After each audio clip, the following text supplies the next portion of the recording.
Aventura horizontal, sobre la cama, el sueño y la imaginación.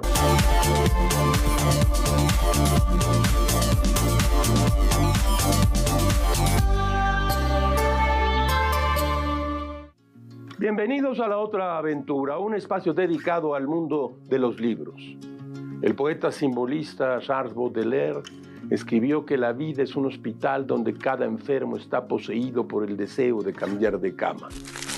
Usted lo sabe, en este mueble proteico, la cama, pasamos por lo menos un tercio de nuestra vida. Refugio o prisión, balsa que flota hacia el mar del sueño, altar al sexo y antesala de la muerte. Despertamos a la vida y nuestra primera habitación, nuestro primer mundo es una cama. El día se rinde y nos entrega al descanso, al amor o al fuego frío del insomnio. Cada lecho tiene su trama y la literatura las ha contado todas. Hoy hablaremos de camas en la literatura, de portales hacia el mundo de los sueños, de autores escribiendo desde la cama y personajes que dirimen desde ahí, como si se tratara de una arena mística, las disputas del amor y el desengaño. El filósofo Cioran dejó escrito en uno de sus aforismos lo siguiente: el insomnio es una lucidez vertiginosa que puede convertir el paraíso en un lugar de tortura. La cama tiene esa extraña propiedad, la de extremar los más disímiles estados mentales. La atracción sexual se acerca al amor, la vigilia cede al sueño, la vida se diluye en la muerte. ¿Está usted en su recámara? Túmbese en la cama. Hoy hablaremos de literatura horizontal, de libros sobre la cama. Y como todas las semanas, usted ya lo sabe. Les recuerdo que fue Adolfo Bioy Casares quien escribió que leer era la otra aventura y que la primera era probablemente la vida misma. Estamos pues en la otra aventura y en una cama.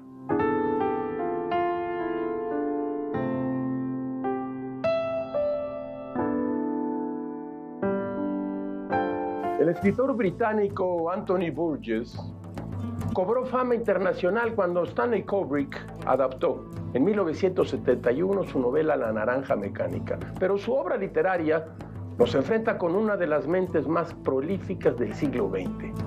Escribió biografías de Napoleón, de Shakespeare, estudios sobre el arte de la novela, el lenguaje, el estilo.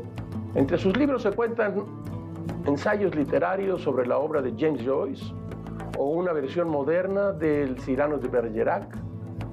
En este libro, Todo sobre la cama, Burgess hace un recorrido literario y pictórico para desentrañar los misterios de este mueble al mismo tiempo sagrado y pagano. Traigo aquí dos fragmentos del ensayo que dio pie aquí a esta emisión de La Otra Aventura. Uno referente a la primera cama y otro sobre el lecho del enfermo. Dos camas en las que todos habremos de estar algún día. Del primer capítulo, sobre la cama primigenia, Anthony Burgess escribió lo siguiente: el profeta Moisés nos sacó a todos de la morada de cautiverio del proselitismo y nos enseñó a leer, a escribir y a aplicar ambas cosas a pactos y alianzas. Hizo su primera presentación al público en un cesto, o Moisés navegando Nilo abajo, camino de la adopción real. Fue su hermana Miriam la que trenzó el cesto y mientras lo llevaba con su preciosa carga a la ribera del Nilo, probablemente improvisara la primera nana. Era básico que el futuro salvador del pueblo no llorara escandalosamente, revelando así su presencia a la policía egipcia, que tenía orden de matar a todos los niños varones israelitas. El lecho primigenio es un líquido. A Moisés le echaron a las aguas para un renacimiento, y aquellas aguas simbolizaban el líquido amniótico que poco antes le había sustentado en el vientre. La vida del niño antes del nacimiento era una vida de suave balanceo y nuestros sabios ancestros procuraron que mantuviera el ritmo durante algún tiempo después del nacimiento. El balanceo de la cuna, rememorado en el vaivén del mar, en uno de los ritmos básicos de toda la música. Burgess abordó la cama de hospital del siguiente modo. Escúchelo usted. El eslabón entre la vida y la muerte es la enfermedad. Y el lecho del enfermo, a diferencia del convaleciente, es la rueda de fuego que menciona Shakespeare en El Rey Lear. Solo puede mitigarse sus terrores si se trata de una cama en el pabellón de un hospital, en que todo pasa a ser funcional, no se asocia con el placer sexual y se halla rodeada realmente de tanta incomodidad trivial que no hay posibilidad alguna de que la enfermedad se exalte en agonía noble y terror clásicos. Sábanas y colchas son muy sencillas y están remetidas como para evocar ancestrales recuerdos de cadenas y correas y otros estabilizadores premonitorios de tortura. Le despiertan a uno una hora disparatada, a fin de que la rutina hospitalaria, que nunca tienen en cuenta el bienestar superficial de los pacientes, pueda funcionar como la máquina sin corazón que es. No se vaya. Como escribió el médico Gregorio Marañón, vivir no es solo existir, sino existir y crear, saber gozar y sufrir y no dormir sin soñar. Descansar es empezar a morir. Recuerde usted que puede encontrar el guión entero de cada programa de La Otra Aventura y la bibliografía completa de las recomendaciones en nuestras redes sociales. Tenemos Substack y YouTube. Síganos para tener siempre algo a la mano bueno que leer, como este libro, Todo sobre la cama, de Anthony Burgess. Un libro realmente excepcional. Yo lo encontré en uno de mis libreros y he decidido traerlo acá. Lo publicó hace mucho tiempo Seix Barral. Anthony Burgess, Todo sobre la cama.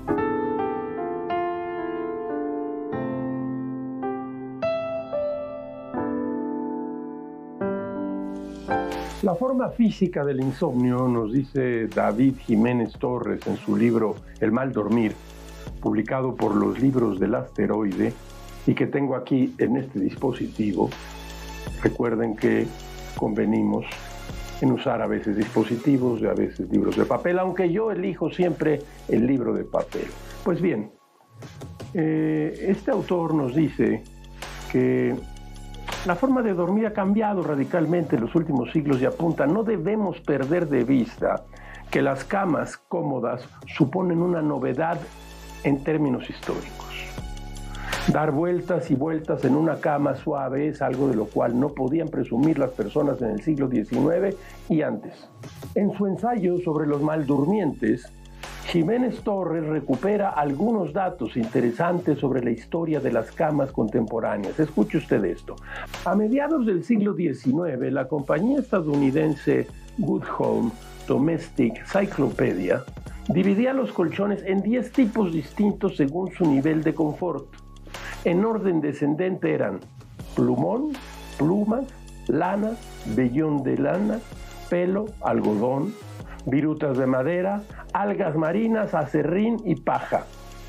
Como señala Bill Bryson, si el acerrín parecía en una isla de los mejores materiales para fabricar un colchón, es que aquella era una época dura, difícil.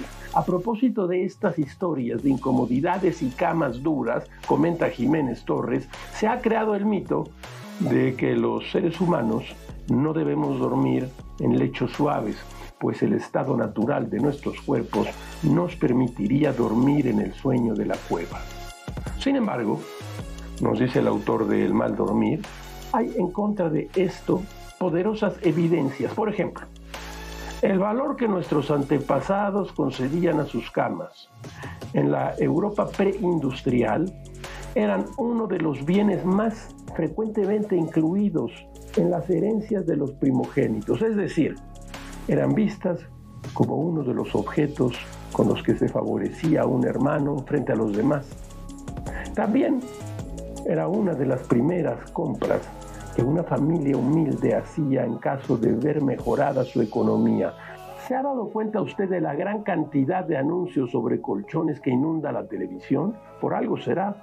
Hace algunas tardes, cuando veía el fútbol, cedí un poco más a mis impulsos y compré un matrimonial, un king size y 2 individuales. No se vaya, seguimos aquí en La Otra Aventura.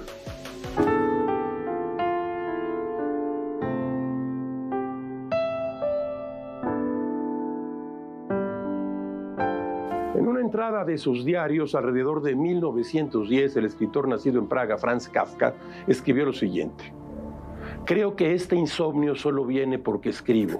La ausencia de sueño durante las noches marcó la literatura de Kafka. Más tarde, en 1922, confió a su amigo Max Brod en una carta esta reflexión: tal vez existen otras formas de escribir, pero solo conozco esta de noche, cuando el miedo no me deja dormir. La literatura de Kafka, poblada de seres que miran de arriba abajo a quien acaba de despertar, de pasillos con poquísima luz, escaleras interminables y oscuridades profundas, fue tramada durante larguísimas noches en vela, producto tal vez de su aislamiento social y la total ausencia de luz solar durante los días. Kafka escribía en una suerte de trance nocturno donde su propia oscuridad interior crecía hacia abismos sin fondo. También en esos diarios donde dibujó en tinta negra los seres que le visitaban, Kafka escribió sobre una hoguera donde todo aparece y desaparece. No es concentración, sino olvido propio, la condición necesaria para escribir. Confió a las páginas de sus diarios, publicados más tarde por la famosa traición de Max Brod, que nos reveló a este hombre esencial de la literatura. Hemos traído aquí el inicio insomne de una de sus 3 novelas, El Castillo. ¿Qué hubiera sido de su literatura si este hombre hubiera conciliado el sueño tranquilamente, noche tras noche, entregándose a su cama? Nunca lo sabremos. Escuche usted. Cuando Kay llegó, era noche cerrada. El pueblo estaba cubierto por una espesa capa de nieve. Del castillo no se podía ver nada. La niebla y la oscuridad lo rodeaban. Ni siquiera el más débil rayo de luz delataba su presencia. Kay permaneció largo tiempo en el puente de madera que conducía desde la carretera principal al pueblo, elevando su mirada hacia un vacío aparente. Se dedicó a buscar alojamiento. En la posada aún estaban despiertos. El hostelero no tenía ninguna habitación para alquilar, pero permitió, sorprendido y confuso por el tardío huésped, que Kay durmiera en la sala sobre un jergón de paja. Kay se mostró conforme. Algunos campesinos aún estaban sentados delante de sus cervezas, pero él no quería conversar con nadie. Así que él mismo cogió el jergón del desván y lo situó cerca de la estufa. Hacia el calor, los campesinos permanecían en silencio. Aún los examinó un rato con los ojos cansados antes de dormirse. Pero poco después lo despertaron. Un joven, vestido como si fuese de la ciudad, con un rostro de actor, ojos estrechos y cejas espesas, permanecía a su lado junto al posadero. Se presentó como el hijo del alcaide del castillo y después dijo: «Este pueblo es propiedad del castillo. Quien vive aquí o pernocta, vive en cierta manera en el castillo. Nadie puede hacerlo sin autorización del conde. Usted, sin embargo, no posee autorización, o al menos no la ha mostrado». En sus diarios, Vladimir Nabokov, autor de la novela Lolita, escribió: «El sueño es la más imbécil de las fraternidades humanas, la que más derechos reclama y la que exige rituales más ordinarios. Es una tortura mental que a mí me parece envilecedora. Me resulta sencillamente imposible acostumbrarme a esta cotidiana traición nocturna, a la razón, a la humanidad, al talento. Por muy agotado que me encuentre, el dolor que siento al despedirme de la conciencia me parece indeciblemente repulsivo». ¿Esto cree usted que es verdad? Despedirse por la noche. Los surrealistas tenían un dicho: cuando se despedían por la noche decían: «Nos vamos a trabajar», y iban a dormir. A mí eso me pareció siempre una fanfarronería. En 1911, Marcel Proust tenía 800 páginas listas para publicarse, de lo que más tarde habría de convertirse en la extensa reunión de novelas llamadas En busca del tiempo perdido. Proust intentó con La casa de Fasquelle y fue rechazado. Acudió a la Nouvelle Revue Française y nuevamente fue rechazado por el célebre escritor André Gide. Su tercer intento fue con la editorial Ollendorff. En el dictamen de esta última editorial, el editor Alfred Humboldt habría escrito lo siguiente: «No comprendo cómo un señor puede emplear 30 páginas para describir cómo da vuelta y más vuelta en la cama antes de conciliar el sueño». Efectivamente, Proust dedicó una gran cantidad de páginas de su libro Por el camino de Swann, este que traigo aquí y que es el primer tomo de En busca del tiempo perdido, pues le dedicó mucho tiempo a la extrañeza del insomnio, el insomnio y la vigilia, a las sensaciones del cuerpo y el alma en la duermevela. El narrador de En busca del tiempo perdido comienza su viaje a la memoria desde una cama. Mucho tiempo he estado acostándome temprano. A veces apenas había apagado la bujía, cerrábanse mis ojos tan presto que ni tiempo tenía para decirme ya me duermo. Y media hora después me despertaba la idea de que ya era hora de ir a buscar el sueño. Para Proust, la cama, el lugar donde la realidad y el sueño se mezclan, fue el mejor lugar para comenzar su viaje a través del tiempo. Dice así: me bastaba con un sueño profundo que aflojara la tensión de mi espíritu para que éste dejara escaparse el plano del lugar en donde yo me había dormido, y al despertarme a medianoche, como no sabía en dónde me encontraba, en el primer momento tampoco sabía quién era. En mí no había otra cosa que el sentimiento de la existencia en su sencillez primitiva, tal como puede vibrar en lo hondo de un animal, y hallábame en mayor desnudez de todo el hombre de las cavernas. Yo traigo aquí, a mí me gusta traer mi vieja edición de rueda, hay muchas otras ediciones. Lo importante del primer tomo, entre otras cosas, en español, de este libro, es que la traducción es de Pedro Salinas, gran escritor y traductor extraordinario. Pedro Salinas y Proust. La cama.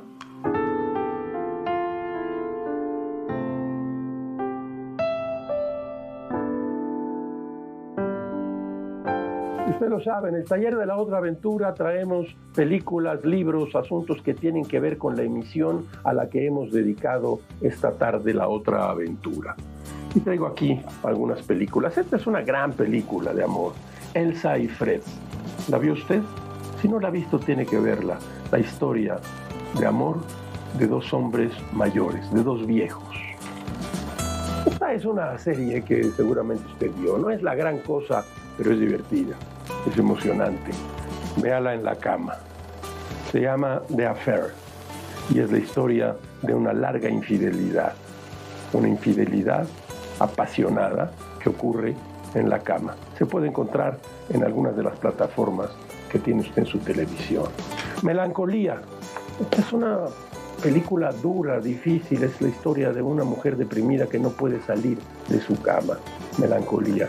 En todas ellas, la cama es el personaje central. El taller de La Otra Aventura.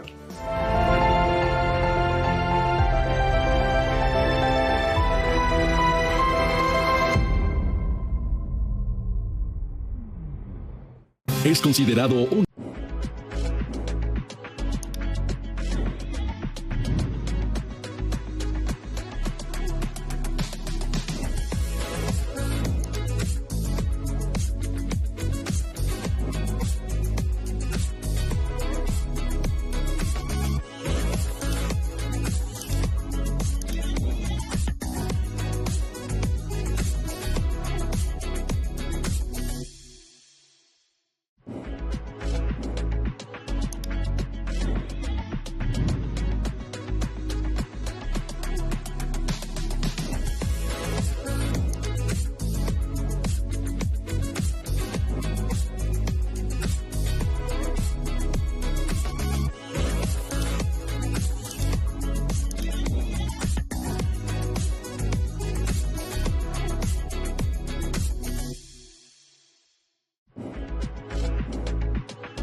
De la mesa de novedades, mire usted, nos ha llegado de Boquet este libro realmente interesante, de Mónica Lavín y Ana Benítez. Sor Juana en la cocina descubre los sabores del virreinato de la mano de la poeta que revolucionó las letras novohispanas.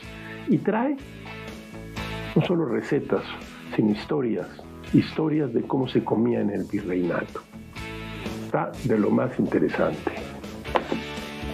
De los libros del Salario del Miedo, Yo soy el Mandrake, Crónicas brutalistas de J.M. Servín. De él hemos hablado aquí. Es un escritor que desde hace tiempo se ha caracterizado por tocar temas duros, temas difíciles, temas hoy brutalistas. En El Salario del Miedo, en coedición con la Universidad Autónoma de Nuevo León. Servín es uno de nuestros buenos escritores. Y esta novela que nos ha llegado de Espasa, Pedro Simón, Los Siguientes. Escuche usted. El primer día que tuve que limpiarle el culo a mi padre, me mentí diciéndome que era igual que cuando se lo limpiaba a mi hijo. Me lo repetía como quien está a punto de correr para darse impulso y saltar, pero no es lo mismo. Daba aquel salto y sentía que no hacía pie. Gabriel, Darío y Carmen son 3 hermanos con suertes distintas que tienen que asumir una nueva y dedicada tarea en sus vidas: ocuparse por fin de Antonio, su padre octogenario y viudo. Pedro Simón Espasa, Los Siguientes. De la mesa de novedades.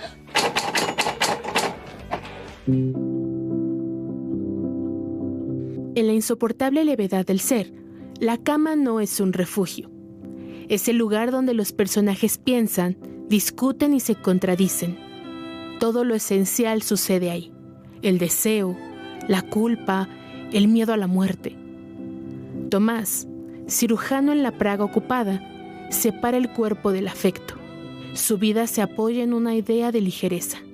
Nada debe pesar, ni el amor, ni la historia.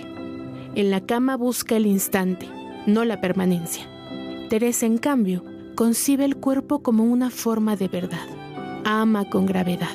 Para ella, acostarse con alguien implica abrir la conciencia. Entre ambos se establece una lucha silenciosa. Él quiere dormir sin sueños, ella no puede cerrar los ojos. Kundera muestra la cama como el escenario donde se cruzan la intimidad y la ideología. En una sociedad que controla el cuerpo, el sexo se vuelve una forma de pensamiento.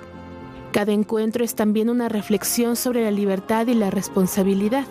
Los personajes buscan sentido en el deseo porque afuera no lo encuentran. El sueño apenas aparece. La cama nunca descansa. Piensa, recuerda, repite. El amor no libera a nadie. Solo hace visible el peso que cada uno intenta negar. En ese espacio horizontal se cruzan la historia política y la biografía íntima. Al final, dormir o amar son formas de enfrentarse al mismo vacío. Kundera no concede consuelo. En la cama, los personajes comprueban que la levedad es tan insoportable como el peso.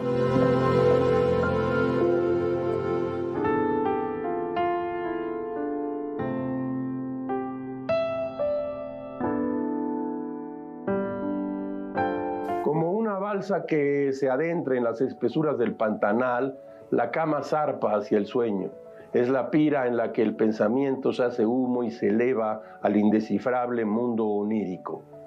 El escritor irlandés James Joyce escribió Finnegan's Wake durante 17 años, cifrando el mundo de los sueños. Finnegan's Wake empieza y termina en mitad de una frase, como si cayeras dormido en mitad de la lectura y despertaras a otro sueño en donde lees en la cama y cayeras dormido. Así como usted lo oyó. El libro transcurre en la mente de Humphrey Chamberlain, un tabernero dublinés que duerme y sueña. Durante esa noche, su conciencia se abre. Aparecen su esposa, sus hijos, la ciudad, los mitos, los recuerdos. Todo ocurre en el territorio de la duermevela, ahí donde la vigilia se confunde con la ensoñación y la identidad se deshace. Durante 17 años, Joyce escribió su libro nocturno. Si Ulises, este que tengo aquí, pertenece al día, y a la conciencia, Finnegan's Wake pertenece al sueño. En su interior, el idioma inglés sirve de base, pero se mezcla con 60 o 70 lenguas, en español, francés, chino, esperanto, volapük, jerga masónica, irlandesa. Es realmente un libro indescifrable. Cada palabra arrastra otra. Cada sonido conserva la memoria de una lengua distinta. Joyce inventó un idioma nuevo para registrar el ruido de la mente que duerme. La trama, si puede llamarse así, es una secuencia de transformaciones. El padre cae, la madre fluye como un río, los hijos se confunden en las viejas historias de Irlanda. Los nombres cambian, los rostros se mezclan. Nada permanece fijo. El sueño de Erwica es también el sueño de la humanidad, repetido cada noche en distintos cuerpos. El libro ha sido considerado intraducible no porque resista al traslado a otra lengua, sino porque ninguna puede contenerlo. Cada intento de traducirlo es una versión del sueño, una lectura en voz alta que inventa su propio ritmo. Con el tiempo, los lectores han creado una cartografía común, una base de datos en línea que reúne más de 100,000 notas. Ahí se cruzan traducciones, referencias, etimologías y hallazgos mínimos. Es un archivo que demuestra que el libro sigue escribiéndose a través de quienes lo leen. Ricardo Piglia, el escritor argentino, imaginó en su cuento La Isla, incluido en Nombre Falso, una comunidad que había convertido Finnegan's Wake en su libro sagrado. Cada miembro leía fragmentos incomprensibles y encontraba en ellos señales y revelaciones. Esa imagen resume lo que el texto de Joyce provoca, una fe en el lenguaje y en su poder de desbordar el sentido. Finnegan's Wake, James Joyce, el sueño, la cama.